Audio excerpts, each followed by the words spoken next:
Hi everybody and welcome back to Mad Scientists. As you can tell, we are over near the sink over in our science experiment area, so it must be time for another fun Mad Scientist class.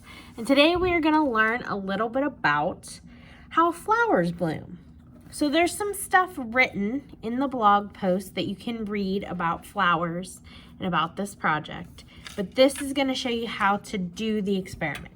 So you're going to need to print out the little flower printable that is attached at the top, and some of these will also be available out in the make and take box printed out for you. I got this experiment from a group / company / teaching place called Mystery Science, and I was going to try to recreate their flower so we weren't using exactly what they had put out, but I like theirs because, as you can see, there's lines and different colors, and the way the instructions are written, it tells you just how to fold this just so that the project works. And you're going to see a time-lapse video here about how to color and cut and make your flower so we can see it bloom. So after you've done all that and you follow the instructions, you're going to get a flower that looks like this. It's colored underneath, as you could see in the time-lapse video, and then it's all folded up. And we're going to put this flower in water, in a dish full of water. So I didn't have a dish. You need a dish with raised sides. And I had paper plates, but I didn't really want to put water on a paper plate because I didn't want to clean up the mess if it overflowed. So I have a styrofoam bowl that I already filled with water that you will see in 1 minute. And I didn't fill it all the way to the top, but I filled it up enough that when I put this on top, it will float. So you just need a dish with raised sides that this can float in. There's no measurement of how much water you have to have.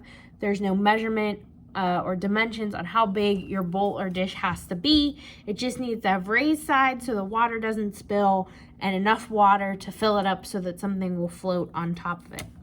So I'm going to turn the camera around. We're going to put this in water, and we're going to see what happens, and we're going to think about how flowers bloom. So I have my dish of water. You can see the bubbles sitting at the bottom, and you can also tell that it's not filled all the way to the top. The rim, there's still a rim around it. And I have my flower in my hand, and I'm going to put my flower in the dish, and I hope this dish is big enough. We're going to watch what happens.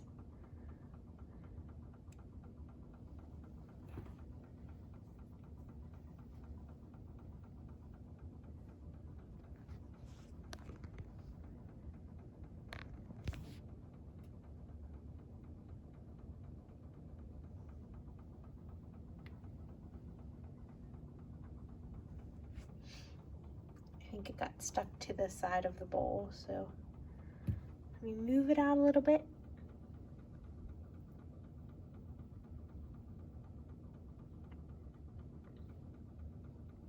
So as you can tell, it started as this. We colored it, we cut it out, we folded the petals over, and that was the flower bud. It was closed, and then we put it in water, and magically, like a magical experiment, it bloomed. And I want you to think about why it did that. What do you think happened with the paper and the water that made it open up like that?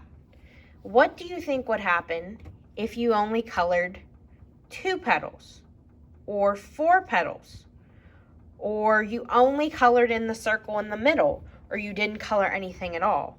What do you think would happen if we didn't print this on computer paper, but we printed it on cardstock or something heavier? Why do you think it did what it did? I'd also like to point out that you can see that I'm touching it. The top's not really wet. It didn't sink, and it's not wet like it would be if I dunked this piece of paper in water. Why do you think that is? Why do you think it's not sinking to the bottom? Because it's so filled up with water. So these are all things to think about when you do this experiment. We hope you learned a little something today. We hope you enjoyed Mad Scientists, and we can't wait to see you back at the library soon. Have a great day!